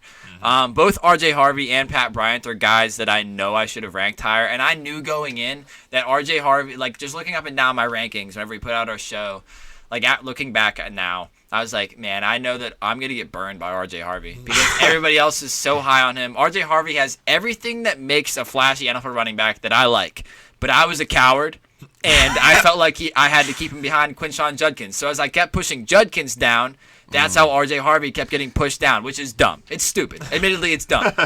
Pat Bryant is basically the same thing. I think that he's got good, strong size, and he separates with sharp cuts, good timing, but again, I was a coward, and I felt like he had to stay below Trey Harris. So as I pushed Trey Harris down, there went Pat Bryant right below him, which is dumb. Stupid.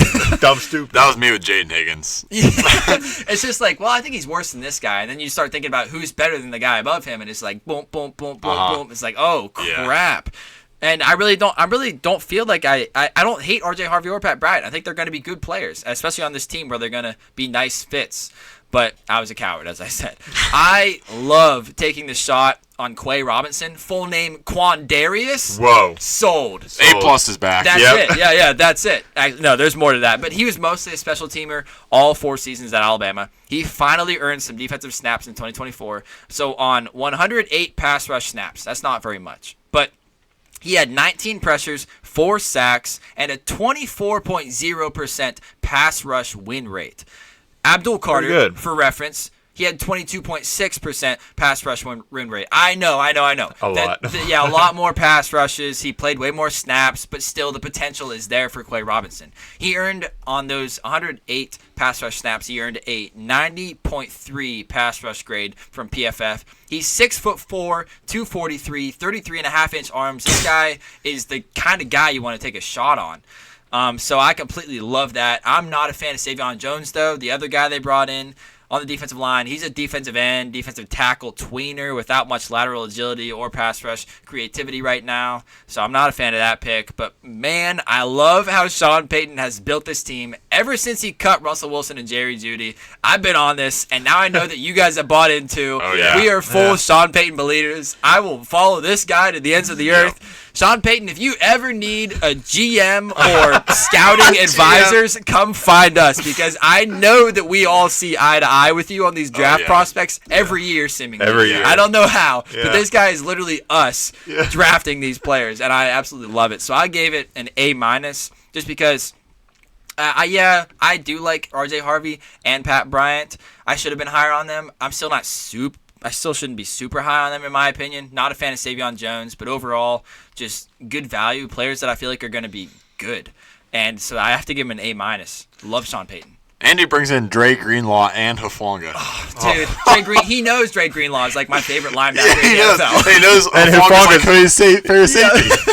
He's Paul Amalu reincarnated. He's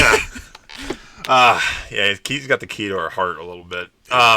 I give them a B overall just because I'm not as high on Harvey and Bryant specifically.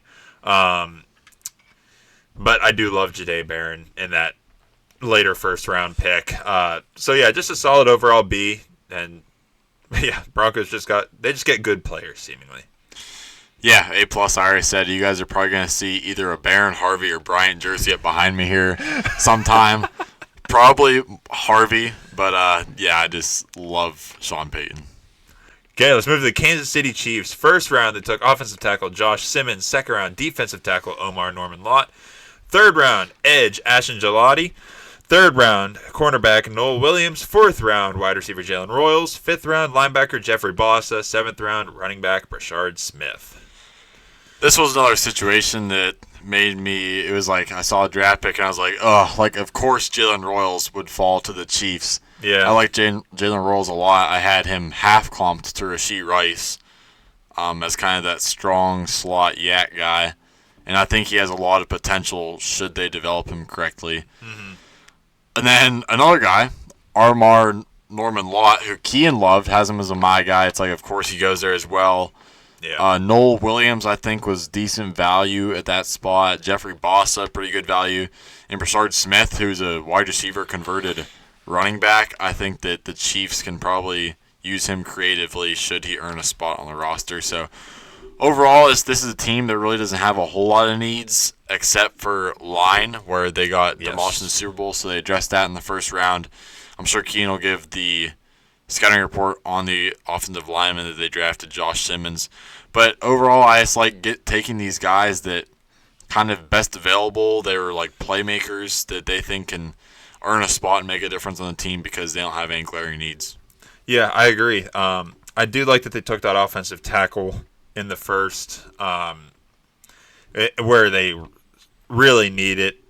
I maybe would have liked to see another one late, just because it's a need. They did bring in Jalen Moore in the offseason to help with that offensive line, but I maybe would have liked to see one more. But I'm a fan of Omar Norman-Lott too. I think that was a good pick in the second round there. Yeah, they just took overall seemingly best available, just decent. I think decent adds to the team. I like Jalen Royals, but I'm a big fan of maybe not big, but I think it was a great value to get Bossa in the fifth round too. So I'm a fan of that to add to that already pretty stellar defense. Big fan of this group, top to bottom. I am.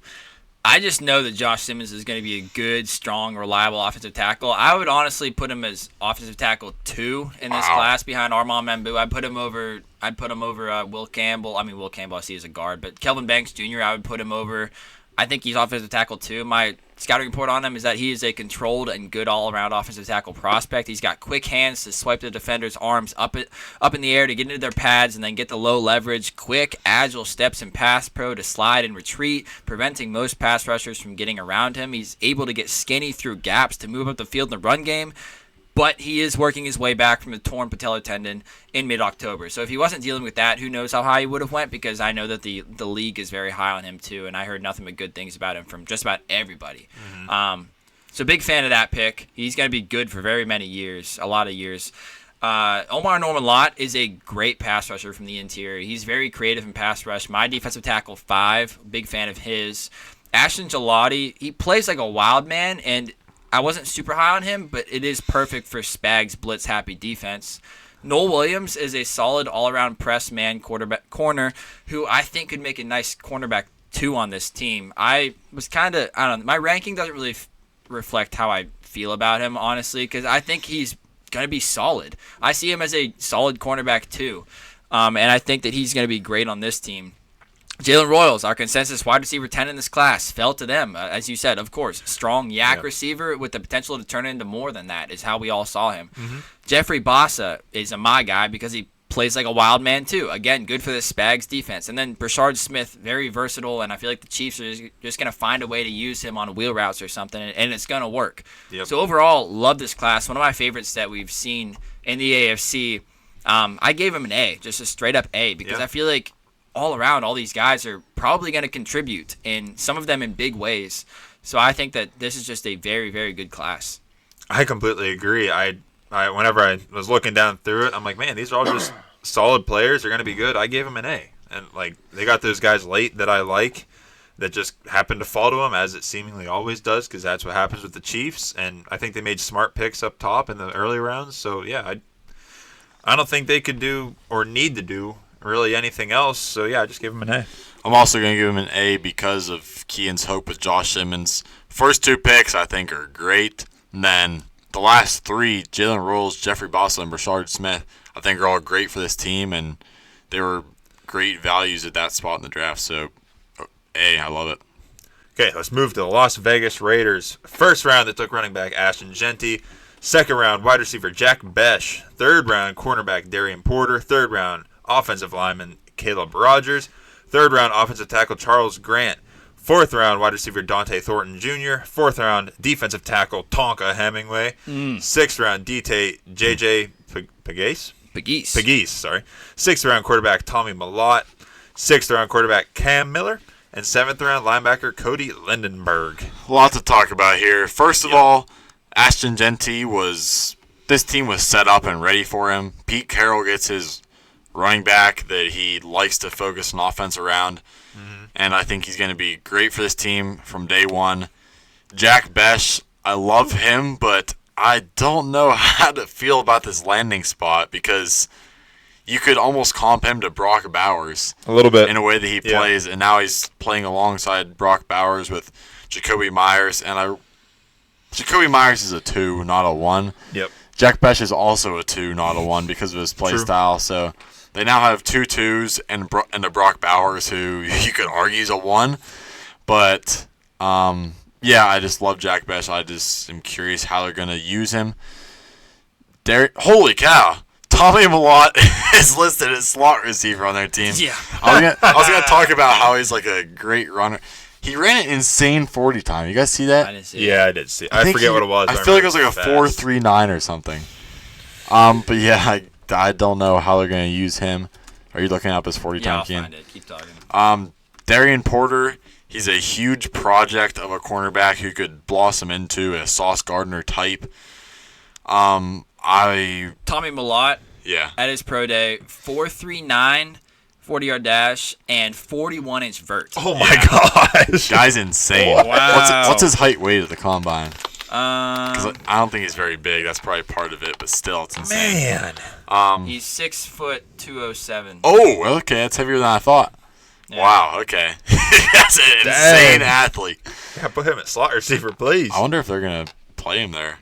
Anyways, Darian Porter, if they can develop him well, then he can be an absolute weapon on defense. I'm interested to see what Kean says about these next 2 linemen they drafted. Dante Thornton is just kind of I'd say he's safe, but he has limited upside as a receiver. To take a D tackle named Tonka, that's pretty cool.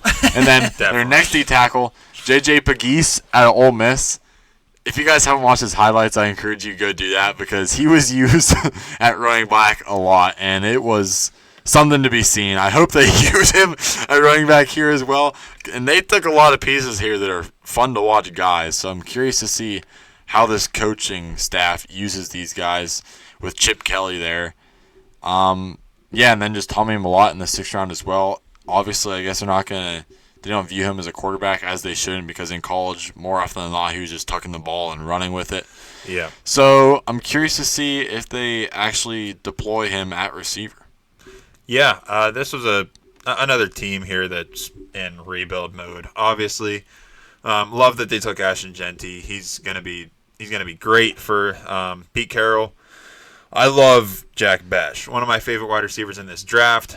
Don't love the fit here, but I think he's hopefully talented enough to stand out. But yeah, they probably could have used someone more of a one type receiver, but we'll see. Darian Porter, yeah, project. I don't know much about the lineman. I'll let Kean touch on that if he wants to. But other than that, they had a lot of picks here. I think they made pretty decently solid depth picks overall. Nothing. Well, they started flashy with Ashton Genty. I think that was great to start it out that way. But then just to fill in kind of on the back end with some linemen, another wide receiver, and those quarterbacks, I guess Tommy Mellott, however they want to play them.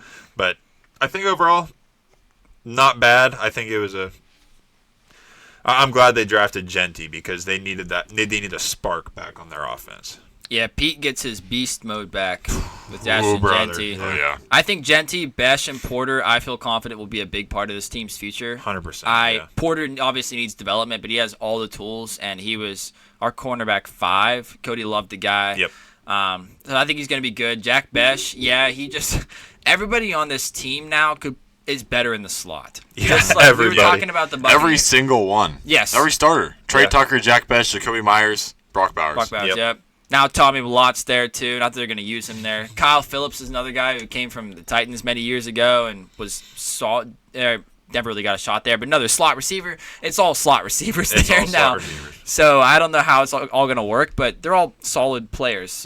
Rogers and Grant, the offensive linemen they took back-to-back in the 3rd round, passing up Shadur Sanders. Hilarious. They traded back up to get that pick back to back, and everybody's like, "Oh, this must be the Shadur spot." Nope.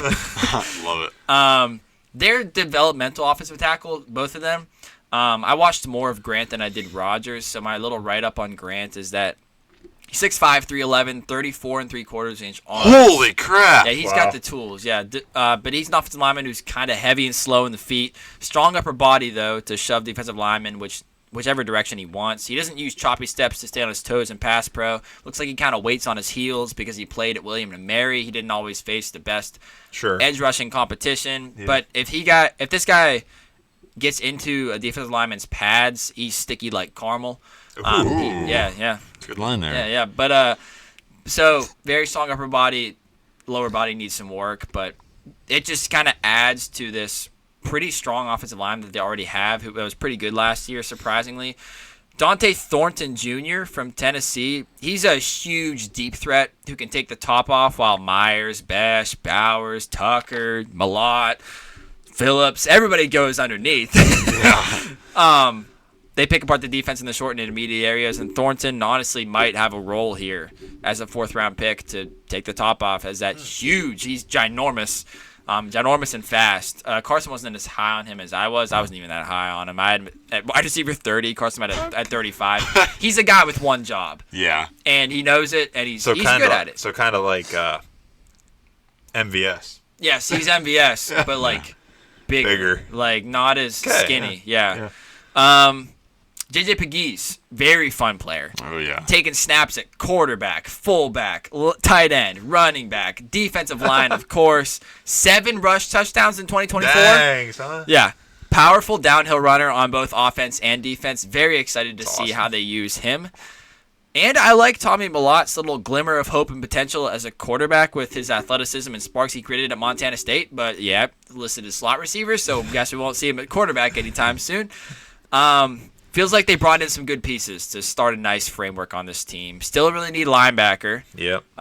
Some actually badly need linebacker. I don't know what they were thinking with Landon Roberts and Devin White, 2 guys that were seemingly shipped off their previous teams because they were not good. Stunk, yeah. And then they shipped off Bobby Spillane. Yeah. Well, not really. They just didn't bring him back. Right, yeah. You're right.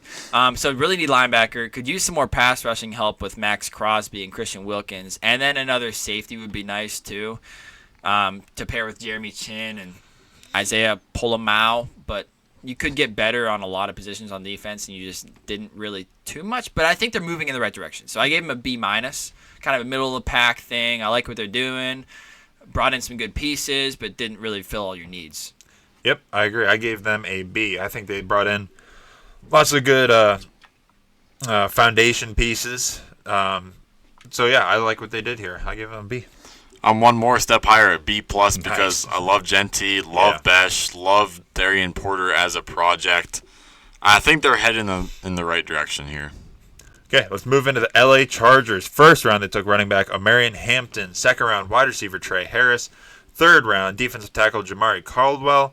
Fourth round, edge Kyle Kennard. Fifth round, wide receiver Keandre Lambert-Smith. Fifth round, tight end Aronde Gadsden II. Sixth round, offensive tackle Branson Jr. Oh, sorry, I combined names. Sixth round, offensive tackle Branson Taylor. Sixth round, safety RJ Mickens. Seventh round, quarterback Triqueze Bridges.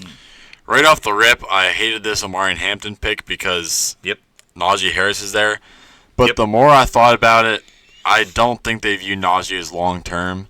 And Omarion Hampton kind of fits this run style here with the ground and pound, bruiser back, kind of the Gus Edwards type. But he still has speed to take one home. Trey Harris, Cody was higher on than Keenan and I were. Yeah. I think they could have taken a better receiver here at this position to pair up with Ladd McConkey than Trey Harris. But I do like the Keandre Lambert-Smith pick in the fifth round. He's more, I'd say, I think he's better to pair with Ladd McConkey than Trey Harris is. Trey Harris is kind of just a big, powerful guy that you could even move into the slot if you want to use him as a power slot. And then just addressing the D-line with a D-tackle and an edge rusher, I think that they have the right idea, but I don't think either of these guys that they drafted are really difference makers for them. They're going to play a huge role or set the world on fire. Yeah, I agree. I think Omarion Hampton makes sense in the long term, a little bit more than obviously right now, with Najee being there. But Trey Harris, I think he's going to be decent for this offense to add a little bit of a different type of receiver into there, with some, just the way he plays a little different than the guys they have there, and I think it'll be a good compliment. Add to the defensive tackle room. I always like that because it's a little bit rough when you look down it, but. Yeah, everyone else, I think they just have the ability to be okay, but nothing really super special. But I trust Harbaugh. I think he's smart. I didn't realize that Gus was gone. I knew that J.K. Dobbins was gone. I didn't realize that Gus was gone too, so that makes me feel better that it is Omarion Hampton RB1 season, baby. I'm not worried about Najee. I mean, everybody sees what he is and what he is now. Oh, we saw it. Yeah, everybody saw it. Najeens. Yeah. Najeens, yeah. Love this fit, though, for Omarion Hampton with Jim Harbaugh and Greg Roman, who want a hard-nosed, downhill running back. Plus, he adds good agility for his size, good speed, too. His 40-yard dash, I can't remember exactly, but it was like in the 4.4s, which is pretty crazy for a 220-pound guy. Very excited. I'm very excited for Omarion Hampton. I think it's going to be great fit. Not a big Trey Harris guy. Feels like he tries to win with speed and trying to out-jump defenders too often. More of a decent possession receiver in my eyes. I was down disrespectfully low on him at 16. A little bit, yeah. Right above Pat Bryant, which is wrong. Wrong. But I actually had Keandre Lambert-Smith right above Trey Harris at number 15. I love Keandre Lambert-Smith. 6'1", 190, 4.37 40-yard dash speed, choppy steps and sharp turns in his routes. 981 receiving yards this past season at Auburn after leaving Penn State, of course, because Penn State hates wide receivers. True. Hates them. Yeah, but big-time sleeper in this class, in my opinion, and I'm excited to see if he can earn some playing time. Jamari Caldwell, he's a round nose tackle with some impressive short area quickness to get involved in some plays, but there was some inconsistency. He can be explosive if he wants to be. I heard whenever they drafted him, the analysts on there, Daniel Jeremiah, they were talking about how this kid loves to eat, so got to watch out for that a little bit. Don't want his weight to get out of hand. Oh, no. He's like 332 pounds or something. Zion Williamson of the NFL. Yeah. But, yes, inconsistent, but he'll add something to that defensive tackle room. Kyle Kennard, he's a nice edge depth piece with a strong upper body to angrily rip at offensive linemen with 34-inch arms. Just slower lower body kind of limits him. Oronde Gadsden, the second, is a skinny receiving tight end who I comped to Johnny Wilson from the 2024 draft. He's wide receiver tight end hybrid who can get open as a big slot with some surprising explosiveness at times. Great length, but really lacks strength. Might not look like a group with too many big names or top-tier players, but these guys can play. And, of course, Jim Harbaugh found them. So watch out for these guys is what I'm going to say. I really like this draft class. I gave it a B+ because it is kind of lacking the top-tier guys. Yeah. But overall, these guys, I feel like, are all going to contribute, some of them in big ways. I gave them a C+ just because I'm not as crazy about some of them, or like Omarion, like you are. But I think he'll be solid in this offense with Jim Harbaugh. And I don't know. I think you're right. I think it's just a bunch of solid players. My grade's probably a little low because they probably are going to contribute. But yeah, just a C+ for an overall pretty solid draft with some talent in there. I'm giving him a nice even C because there's not really any difference makers here outside of Omarion Hampton. I do think he's going to eat in this offense, and I think it's one of the best fits he could have possibly went to here. But yeah, I'll just all around C because, like I said, I'm not in love with any of these guys, but I think they're good depth pieces. All right. That wraps it up. That wraps up our AFC 2025 NFL draft grades. In the future here, we'll have our NFC 2025 NFL draft class grades. So look for that. And, yeah, we appreciate you guys watching. As always, hope you enjoyed the draft. Hopefully you're happy with your team. But, yeah, look for NFC draft grades coming up in the future and maybe some other episodes also. So we appreciate you guys watching, and we'll catch you in the next one.